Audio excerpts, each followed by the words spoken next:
I hope this thing can go lower. I'm vertically challenged. Don't worry, those of you who know me well, I'm keeping it within the time limit they gave me. I was given strict instructions. I want to thank Amy for asking me to represent the donors today.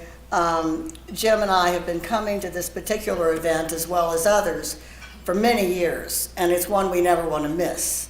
It is absolutely the most inspiring event next to graduation that I can think of attending. But we're especially excited this year because we got to meet our first recipient of our newly endowed scholarship. And thank you, Lindsay, for making time in your day to be here so we could meet you. Amy asked that I talk about what motivated us to establish the scholarship. I would say it was two main factors. We've always appreciated the generosity of the individuals and businesses who put their money where their mouths are in order to make the college education more accessible to students whose only barrier may be financial. But the truth is, the seeds of this scholarship were planted 47 years ago when I began teaching English at Tidewater Community College. I learned a lot about the typical community college student during my teaching years. Namely, there is no typical community college student. My students and those here were all ages from 18 to even late 70s, and their socioeconomic backgrounds varied from comfortable to living on the poverty line. They may have been class standouts or dropouts.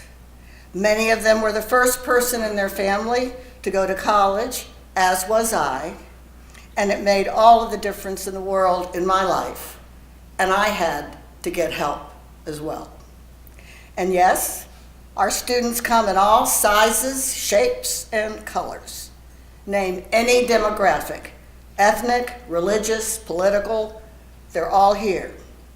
The community college is a rich and delicious melting pot of individuals with one common denominator: the desire to improve their lives and our community by developing the skills to succeed.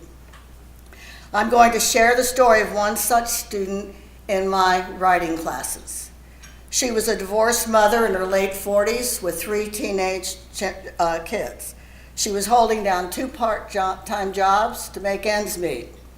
One of the assignments was to write a personal first-person essay on their hopes and goals for their future. She wrote passionately about her desire to go to law school. She came up to me after she'd gotten her grade to ask what I really thought of her essay. Well, I wanted to be encouraging. So I said something like, that's what community college teachers do, they encourage. So I said something like, "Good for you, you go girl." But in the back of my mind was the question, how in the world is she ever going to do that with 3 kids to provide for and educate? Well, fast forward 15 or more years, and I'm in a cafeteria line in Harrisonburg for a lunch break while serving on the federal grand jury. And a voice calls out, "Mrs. Huggins, is that you?" And I turned to see her, fumbled a bit to remember her name, and then I said, "Oh my goodness, Margaret, what are you doing here?" She replied with a big grin that she was working as a lawyer in the Commonwealth Attorney's Office. And then she added, "And in case you're wondering, all 3 of my kids went to Tidewater and then graduated from a 4-year college." I almost wept with joy and shock. We hugged and we enjoyed a couple of high fives before sharing a table over lunch. How did she and her kids do that? Scholarships, lots of scholarships. All 4 of them got their education because of scholarship assistance. So the Margarets of the world are all the motivation any of us need to do our small part. The donors of these scholarships would want you to know they are not donations.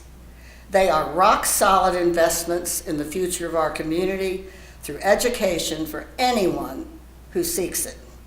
Students, we applaud your efforts during this chapter of your lives, and as you write the subsequent chapters of your lives or finish your movie, we congratulate you ahead of time for your future successes in your chosen fields.